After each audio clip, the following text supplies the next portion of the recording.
A garbage election. I hate name calling. I do not care which party or politician does it. In this case, the Democrats had little to promote, so decided to engage in horrendous attacks using terms like fascist and calling Trump Hitler. This actually moved some votes into the GOP column. This backfired to people with an IQ higher than the temperature of cool water.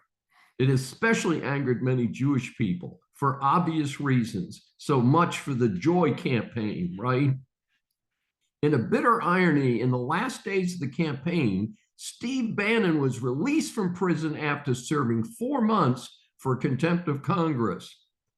Democrats, going back to Obama administration, have not served a single day in prison. So who are the fascists in Washington? In Texas, the Democrats ran ads against Ted Cruz for his abortion views. The problem is that this is a federal race.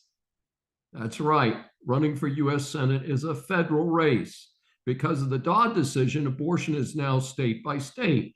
Totally ridiculous position by the Cruz attackers. And my regular audience knows that I believe the Texas law is badly flawed when women with legitimate medical issues cannot get help inside the state.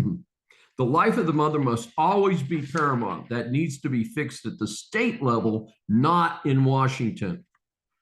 And Trump had a very successful rally in Madison Square Garden. For some reason, they had an unscreened comedian do a routine. And yes, he stupidly referred to Puerto Rico as an island of garbage.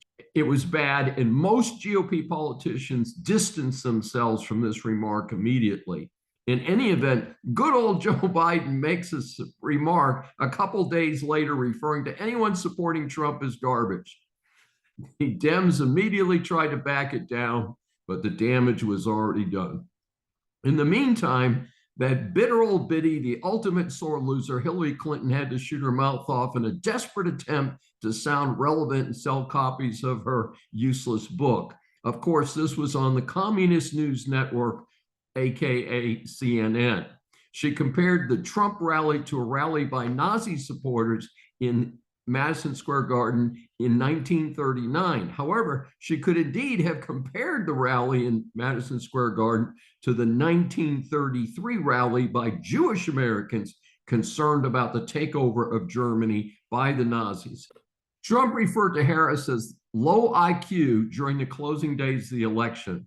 She is indeed incompetent in her position as VP and was a terrible politician. None of this means she is actually stupid. In the general scheme of things, name calling instead of focusing on the issues usually is the mark of bad politicians, regardless of party affiliation. So yes, the 2024 elections will go down as the garbage elections. May we Americans all do better in the future. We deserve better.